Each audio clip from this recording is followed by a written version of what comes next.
একদিন মাটির ভেতরে হবে ঘর, ও মন আমার বাঁধ কেন দান ঘর।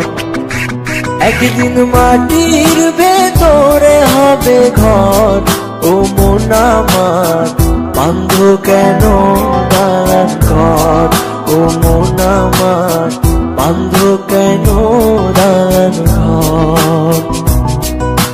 দুনিয়াতে এসে আমরা অনেক মন্দ কাজ করছি, এখন শুধু বসে বসে আমরা টাইম পাস করছি। আমি আছি তুমি আছো, হয়তো একদিন থাকবো না, এভাবে আর বসে বসে সময় নষ্ট করবো না।